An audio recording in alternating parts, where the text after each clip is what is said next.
नमस्कार, मैं हूं आपके साथ अली मतार। देवघर के त्रिकूट में 45 घंटे सेना का रेस्क्यू ऑपरेशन चला और ऑपरेशन ट्रॉली में फंसे हुए 46 लोगों की इस ऑपरेशन के दौरान जान बचाई गई।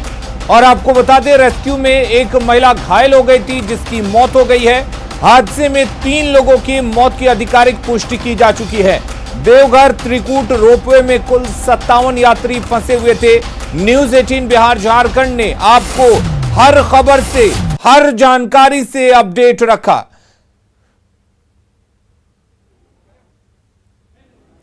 तो देवघर के त्रिकूट में रोपवे का रेस्क्यू ऑपरेशन चला और इस दौरान आपको बता दें 57 लोग फंसे हुए थे।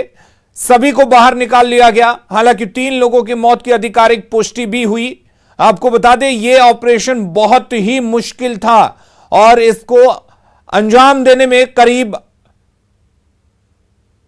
48 घंटे से ज्यादा वक्त लग गए और 57 लोग फंसे हुए थे जिनमें से 3 लोगों की मौत हो गई। लेकिन तस्वीरों के जरिए आप देखकर अंदाजा लगा सकते हैं कि कैसे आखिर इस ऑपरेशन को अंजाम दिया गया, कितनी मुश्किल आई और कितना मुश्किल यह ऑपरेशन था, किस परिस्थितियों में इस ऑपरेशन को अंजाम दिया गया। आप समझ सकते हैं तस्वीरों को देखकर। पूरा इलाका पहाड़ी था, नीचे जंगल झाड़ी थे और उस बीच सेना और वायुसेना के जवानों ने, एनडीआरएफ के जवानों ने मिलकर इतने लोगों की जान बचाई। और न्यूज 18 बिहार झारखंड ने आपको हर तस्वीर दिखाई, हर खबर से अपडेट रखा, हर जानकारी सबसे पहले पहुंचाई और आखिरकार करीब 45 घंटे बाद रेस्क्यू ऑपरेशन खत्म हुआ। 46 लोगों की जान बचा ली गई, 3 लोगों की मौत हो गई जिनकी आधिकारिक पुष्टि की जा चुकी है।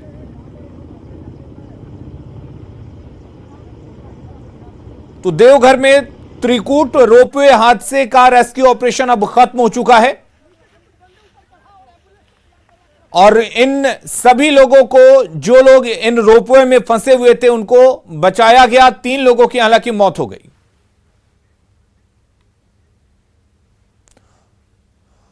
और हमारे साथ सुनील कुमार सिंह जी जुड़े हुए हैं, एनडीआरएफ के कमांडेंट हैं 9वीं बटालियन के। सुनील जी, बहुत मुश्किल ऑपरेशन था और ऐसा लग रहा था कि पता नहीं कैसे आखिर बचाया जाएगा, लेकिन इन मुश्किल परिस्थितियों में एनडीआरएफ, वायुसेना और सेना के जवानों ने मिलकर इस ऑपरेशन को अंजाम दिया। किस तरह का यह ऑपरेशन था और कितनी दिक्कतें आई आपको? मुश्किल ऑपरेशन जरूर था, जैसे अभी आपने दर्शकों को बताया, लेकिन ऑपरेशन सारे ही मुश्किल होते हैं और उनकी परिस्थितियां भी मुश्किल होती हैं। अगर मुश्किल नहीं होते तो एनडीआरएफ को कॉल ही नहीं किया जाता। एनडीआरएफ को विषम परिस्थितियों में ही कॉल किया जाता है। लेकिन इस ऑपरेशन में हम लोगों ने अपनी पूरी शिद्दत के साथ में काम किया और आज जिसकी वजह से हम इस ऑपरेशन को सारे अंजाम तक पहुंचा पाए हैं। दुखद पार्ट जो आपने एक बताया कि बाकी सारे काम अच्छे हुए, बट 3 लोगों की मौत भी हुई है। हर एक दिन इसमें मैं कहना चाहूंगा, हर एक दिन 10 को एक मौत हुई एक महिला की, 11 को एक मौत हुई एक सज्जन की और आज भी एक मौत हुई एक महिला की। लेकिन कुल मिला के बाकी सारे लोगों को सकुशल निकाल लिया गया है और सारी चुनौतियों को हम पार करते हुए एक सफल ऑपरेशन को अंजाम दे पाए। जब सुनील जी, आप लोगों को जानकारी मिली कि इस तरह का हादसा हुआ है और इस तरह की परिस्थितियां हैं, जब आप लोग पहले पहुंचे और इस ऑपरेशन को जब शुरू किया गया, उस वक्त क्या क्या चीजें आपके दिमाग में थी और वक्त के साथ साथ परिस्थितियां क्या वैसी ही रहीं या बदलती गईं?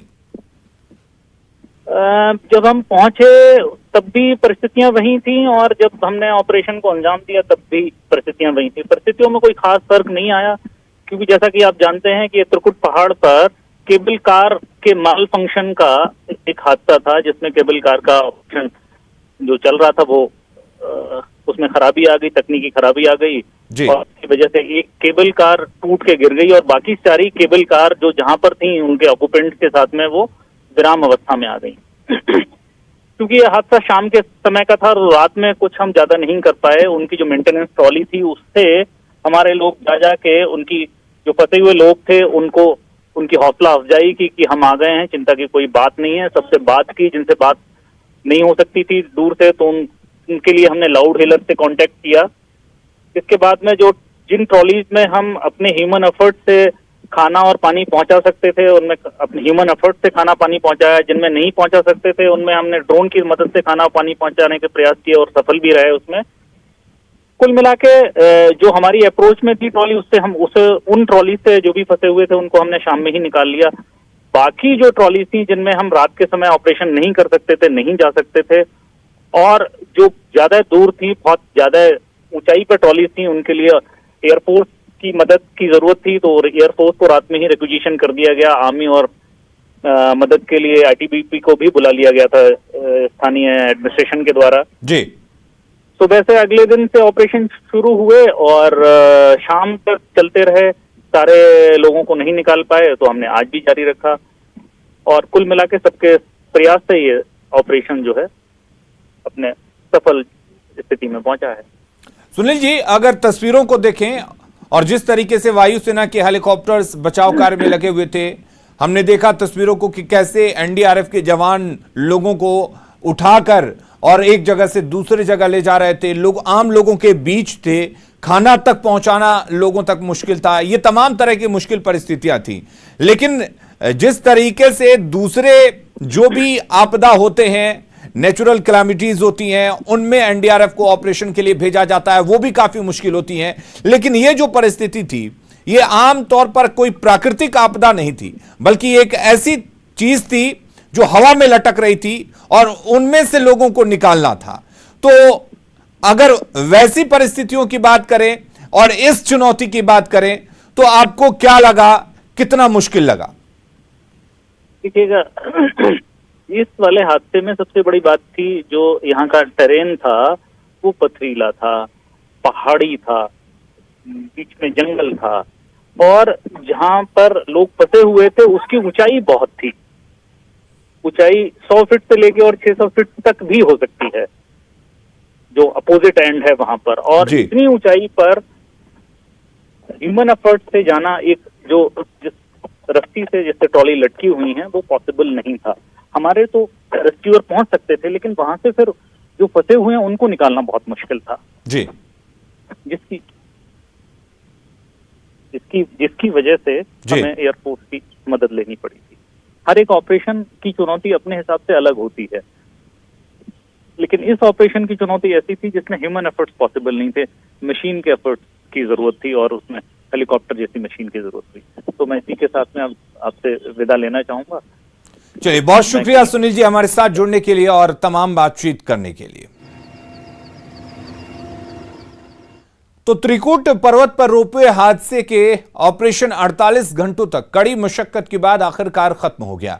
इस मामले में करीब से देखने वालों ने बताया कि पूरा ऑपरेशन काफी टफ था, बावजूद लोगों को निकाल लिया गया। स्थानीय गाइड से लेकर तमाम सवाल प्राइवेट कंपनी दामोदर रोपवे पर उठा रहे हैं। वहीं स्थानीय गाइड ने बताया कि केबिन नंबर 7 से शोभा देवी नाम की महिला की गिरकर मौत हो गई, जिसकी वजह से चॉपर से फेंकी गई केबल का फंसना रहा और इस कारण केबल टूट गया, जिसके कारण यह हादसा हुआ। वहीं इस ऑपरेशन में लगे जवानों ने बताया कि यह ऑपरेशन सबसे टफ टास्कों में से एक था, लेकिन ऑपरेशन में इतने लोगों को सफलतापूर्वक रेस्क्यू कराना उन्हें सुकून दे रहा है। हालांकि ऑपरेशन के दौरान 2 लोगों की मौत उनके दिलों को कचोट रही है। बीपी के जवान हो गए, एनडीआरएफ के जवान हो गए या फिर गरुड़ कमांडो, तमाम लोग एक्टिव रहे हैं। नहीं, हम ही भर एक्टिव नहीं रहे, इसमें हमारा सिविल जनता बहुत सहयोग दी। हम लोग जितना होते उतना सिविल जनता का हमारे साथ बहुत सहयोग रहा। और कहीं भी कोई भी ऑपरेशन होता है हम लोग तभी एग्जाम दे जाते हैं जब हमको सिविल जनता सपोर्ट करती है। इसमें कोई दिक्कत नहीं है, सब मिलजुल के लगभग। हमें दुख है कि 2 बंदे का एक्सीडेंट हो गया इस बात का, लेकिन थोड़ी दुर्घटना होती रहती है हल्का फुल्का। तो इसको ऑपरेशन के बारे में कुछ याद ऐसा बताइए कि जिसे आप शायद ही भूल पाए। ऑपरेशन बहुत सक्सेसफुल रहा और इसमें यह है कि सिविल एडमिनिस्ट्रेशन को ध्यान देना चाहिए कि थोड़ा ये जो रोप था इसका अल्टरनेटिव कोई व्यवस्था होना चाहिए था। शायद बस अब तक में सबसे टफ ये ऑपरेशन रहा अभी तक में, तो हम लोगों को बस, और तो हम लोग ज्यादा फिर भी, लेकिन इस पथरीला फिर भूमि भी जो चॉपर का उतरना बहुत काफी ज्यादा पैनिक सिचुएशन। थोड़ा सा पैनिक तो थी, पर सभी हमारी टीम और मेंबर मिलके सारा काम बढ़िया से। देखिए, हम तो ये चाह रहे हैं, अब तक के ऑपरेशन में हमने और भी ऑपरेशन किए हैं, लेकिन एक मतलब आम ऑपरेशन की तरह था। क्या है कि जो है मेन तो हमारे एयरफोर्स के कमांडोज वगैरह को हम सराहना देंगे, ताकि उनके बदौलत ही ये सक्सेस हो पाया है। जो उन्होंने अपना कर्तव्य दिखाया है, इस बारे में हम उनको ही ज्यादा वो देंगे। तो जो केबल जो नीचे भेजा गया था ना, वो केबिन में फंस गए थे। केबिन में फंस गए थे, फंसने की वजह से मतलब जो एयरफोर्स के जो आर्मी लोग जो थे तो केबिन के अंदर में थे, वो लोग अंदर में थे, तो उसको पता नहीं था कि मेरा केबल फंसा हुआ है। तो जो हेलीकॉप्टर में तो उसको पता था कि मेरा फंसा हुआ, और ये जो केबिन के अंदर में तो उसको मालूम नहीं था। तो उन्हीं का वजह से जो लेडीज जो थे उसके सेफ्टी बेल्ट के मतलब साथ में मतलब बांध के उसको बाहर निकाला, समझे। बाहर निकालने की वजह से उनको आर्मी लोग जो थे उसके फोर्स उसको मालूम नहीं थे, तो उन्हीं का वजह से मतलब रस्सी फंसा, और हेलीकॉप्टर जो ऊपर नहीं जा सकता ना नीचे आ सकता था, वही लास्ट में रस्सी टूटा या काटा गया, ये तो बता नहीं सकता। हम लोग जो 7 केबिन 8 केबिन उतारे थे, यहाँ ग्रामीण जो गाइड हम लोग हैं, हम लोग 7 से 8 केबिन हम लोग उतारे हैं, रस्सी के बल से हम लोग उतारे हैं। और जितना भी केबिन में गया है हम ही लोग पानी भेजे ड्रोन से। आज भी भेजे हैं, कल भी भेजे हैं, खाना पानी हम ही लोग भेजे हैं। 7 नंबर ड्रोन में गया था पानी कल हम लोग दो बार भेजे हैं, एक बार शाम में, आज एक बार गया है 7 नंबर। और 19 नंबर में 2 आदमी था, उसको भी पानी दिया, जस्ट पानी दिया, हेलीकॉप्टर आया तो उन लोग को उठा के ले गए। 48 घंटे चले ऑपरेशन, रेस्क्यू ऑपरेशन के बाद पूरा ऑपरेशन जो है वो फिलहाल खत्म हो चुका है। तमाम जो एनडीआरएफ के जवान हैं या फिर आईटीबीपी के जवान अब यहां से निकलते हुए नजर आ रहे हैं। त्रिकूट पर्वत पर चला ये ऑपरेशन अपने आप में एक ऐतिहासिक ऑपरेशन बताया जा रहा है। एक काफी टफ टास्क था, जिसकी तस्वीरें भी हमारे कैमरे में लगातार कैद होती रही। किस तरह से गरुड़ के जवान जो हैं वो ट्रॉली तक जाने के लिए जद्दोजहद करते रहे, लेकिन हार किसी ने न मानी, और इसी वजह से कहा जाए तो ये सफल ऑपरेशन जो है वो देखने को मिला। हालांकि कुछ हादसे भी यहाँ पर हुए, जिसमें कुछ लोगों की मौत जो है वो रोपवे से गिरने के कारण हो गई, तो एक व्यक्ति की मौत जो है वो यहाँ पर हेलीकॉप्टर से हाथ छूट जाने के कारण हुई। तो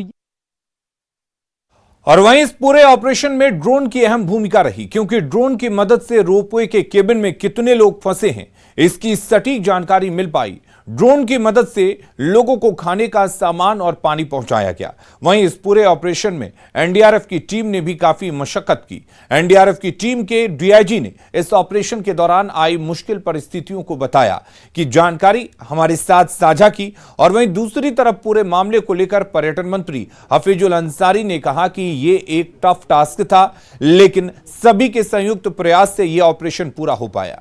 मंत्री ने बताया कि इस हादसे के कौन लोग जिम्मेदार हैं, इसको लेकर सीएम एक जांच कमेटी गठित कर रहे हैं।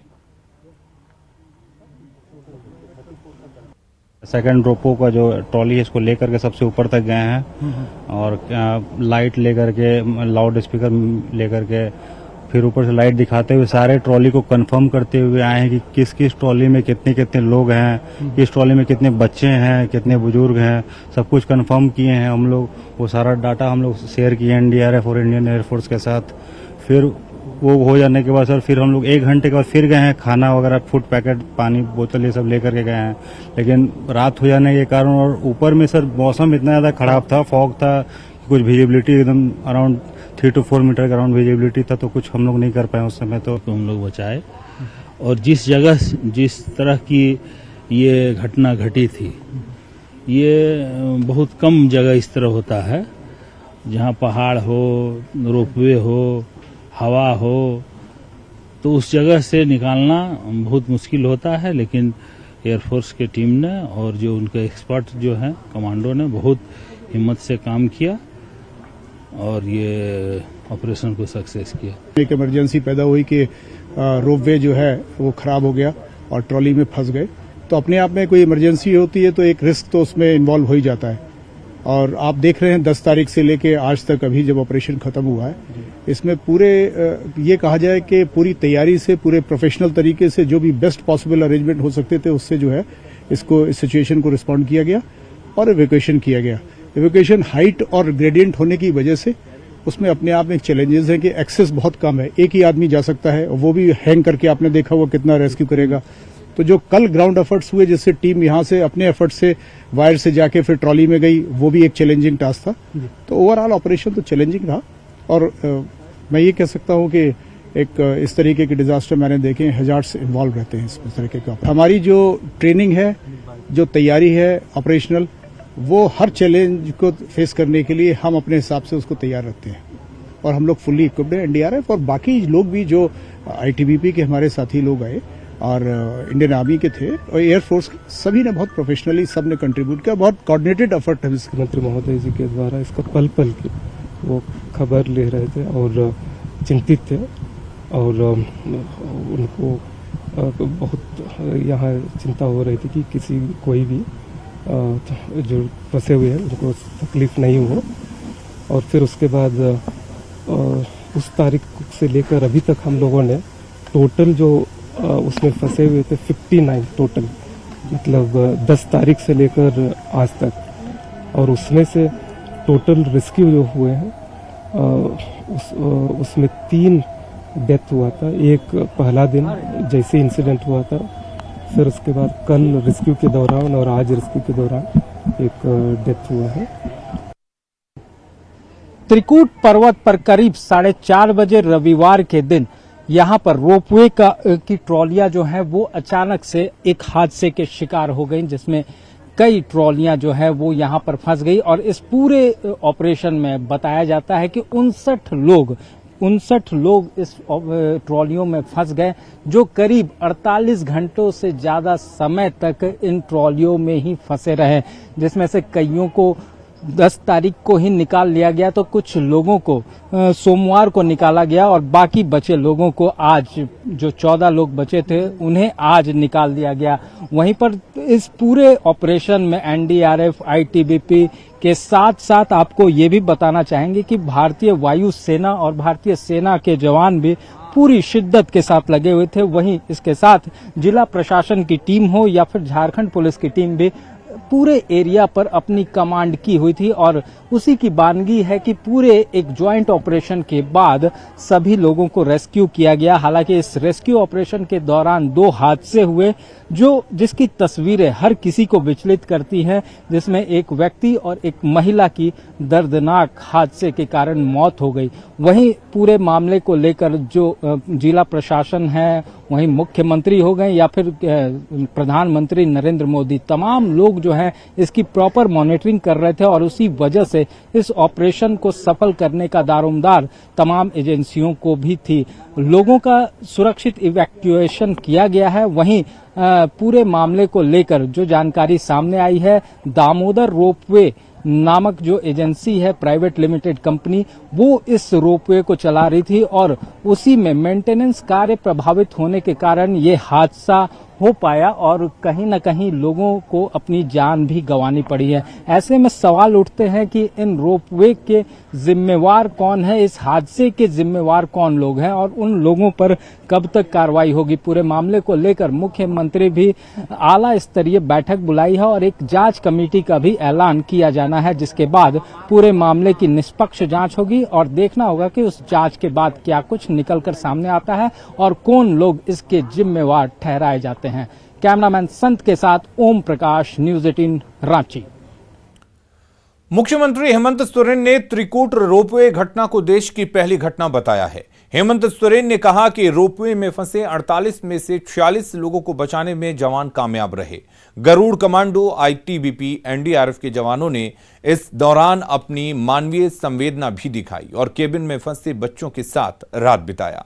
सीएम ने कहा कि इस मामले की जांच होगी और ये घटना कैसे घटी, किसकी लापरवाही से ये घटना घटी, इन सारे बिंदुओं पर जांच होगी।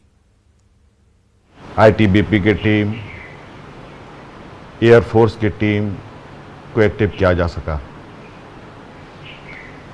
मुझे लगता है इस तरह की घटना हमारे राज्य में क्या देश में शायद ये पहला घटना हमें लगता है। लेकिन जो भी घटना थी बहुत पीड़ादायक और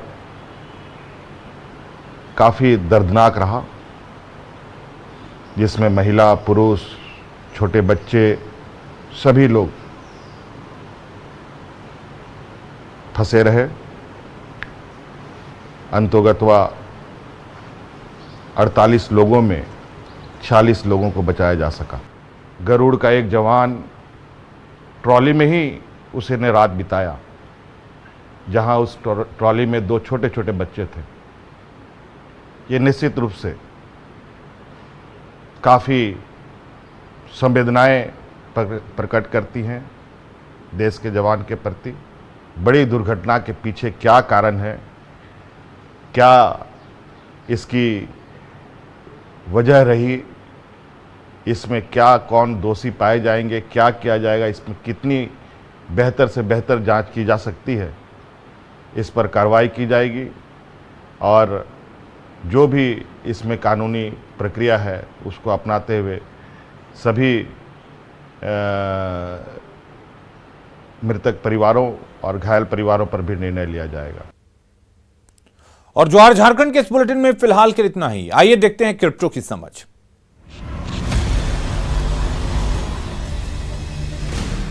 ज़ेड-पे and news 18 network present crypto की समझ। नमस्कार और स्वागत है क्रिप्टो की समझ में, और मैं आपके साथ रंजना रावत। आज हम बात करेंगे डेफी यानी कि डिसेंट्रलाइज्ड फाइनेंस की।